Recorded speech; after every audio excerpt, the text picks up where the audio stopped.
Assalamualaikum warahmatullahi wabarakatuh. Pada video kali ini saya akan membahas tentang landasan dan prinsip pembelajaran tematik.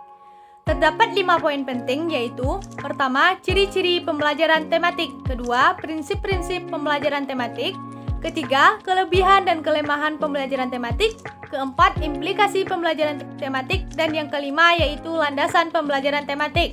Nah, masuk kita ke pembahasan pertama, yaitu ciri-ciri pembahasan tematik. Pertama, berpusat pada siswa. Pembelajaran ini berpusat pada siswa atau disebut dengan student center, banyak menempatkan siswa sebagai subjek belajar. Kedua, memberikan pengalaman langsung siswa, mendapatkan pengalaman nyata dari konsep-konsep yang telah dipelajarinya.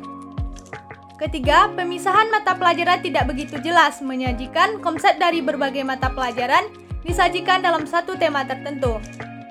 Keempat, bersifat fleksibel. Guru juga bisa mengaitkan dengan kehidupan nyata siswa. Kelima, hasil pembelajaran sesuai dengan minat dan kebutuhan siswa. Jadi pembelajaran ini tidak hanya fokus pada input, proses, output, dan outcome saja, tetapi juga berorientasi kepada pemenuhan minat, bakat, dan kebutuhan siswa. 6. Menggunakan prinsip belajar sambil bermain, atau yang bisa kita sebut PAIKEM, inovatif, kreatif, efektif, dan menyenangkan. Masuk kita ke pembahasan kedua, yaitu prinsip-prinsip pembelajaran tematik. Adapun prinsip yang mendasari pembelajaran tematik adalah sebagai berikut. Pertama, terintegrasi dengan lingkungan atau bersifat kontekstual. Kedua, memiliki tema sebagai alat pemersatu beberapa mata pelajaran atau bahan kajian. Ketiga, menggunakan prinsip belajar sambil bermain dan menyenangkan.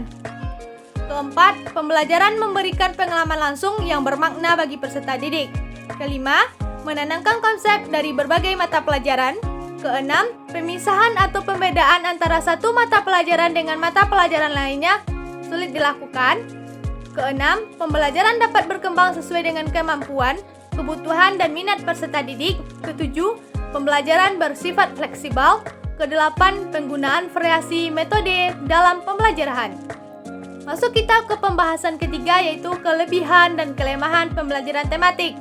Kelebihan pembelajaran tematik. Pertama, pengalaman dan kegiatan belajar siswa akan lebih relevan dengan tingkat perkembangannya.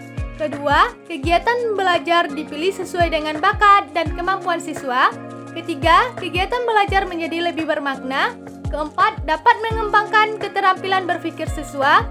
Kelima, dapat mengembangkan keterampilan sosial siswa. Ketujuh, meningkatkan kerjasama antar guru dalam merancang kegiatan pembelajaran. Kekurangan pembelajaran tematik. 1. Menuntut guru untuk mempersiapkan diri sedemikian rupa. 2. Siswa memiliki kreativitas dan kemampuan akademik agar keterampilan-keterampilan mereka dapat terbentuk saat pembelajaran dilakukan. 3. Memerlukan sarana dan sumber belajar yang bervariasi. 4. Memerlukan dasar kurikulum yang fleksibel. 5. Membutuhkan cara penilaian yang menyeluruh atau komprehensif. Selanjutnya yaitu implikasi pembelajaran tematik. Implikasi bagi guru.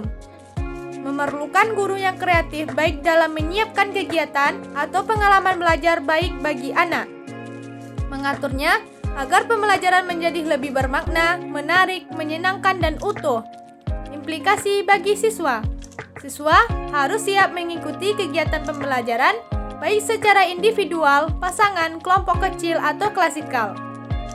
Siswa harus siap mengikuti kegiatan pembelajaran yang bervariasi secara aktif. Implikasi terhadap sarana, prasarana, dan sumber belajar ataupun media. 1. Pelaksanaannya memerlukan berbagai sarana dan prasarana belajar. 2. Memanfaatkan berbagai sumber belajar baik sifatnya didesain secara khusus. 3. Mengoptimalkan penggunaan media pembelajaran yang bervariasi. 4. Menggunakan buku ajar buku, suplemen khusus yang memuat bahan ajar yang terintegrasi. Implikasi terhadap pengatur ruangan. Dalam pelaksanaan kegiatan pembelajaran tematik, perlu melakukan pengatur ruang agar suasana belajar menyenangkan. 1.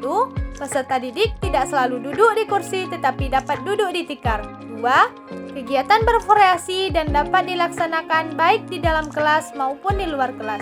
Tiga, dinding kelas dapat dimanfaatkan untuk memajang hasil karya peserta didik. 4. Alat, sarana, dan sumber belajar dikelola sehingga memudahkan peserta didik untuk menggunakan dan menyimpannya kembali. Implikasi terhadap pemilihan metode.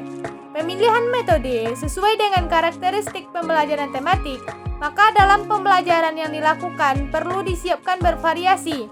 Kegiatan dengan menggunakan multimetode misalnya percobaan, bermain peran, tanya jawab, dan demonstrasi.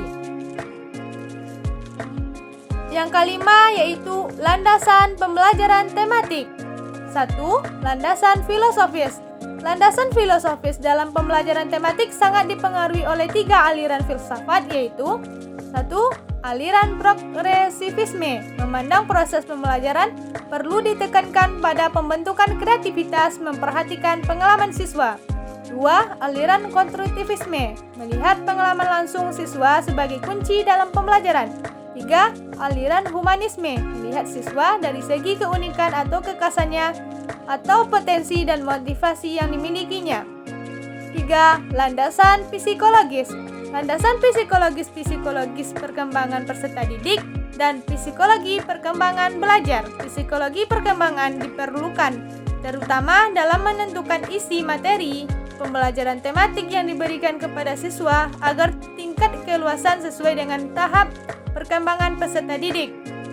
Landasan yuridis. Landasan yuridis dalam pembelajaran tematik berkaitan dengan berbagai kebijakan atau peraturan yang mendukung pelaksanaan pembelajaran tematik di sekolah dasar.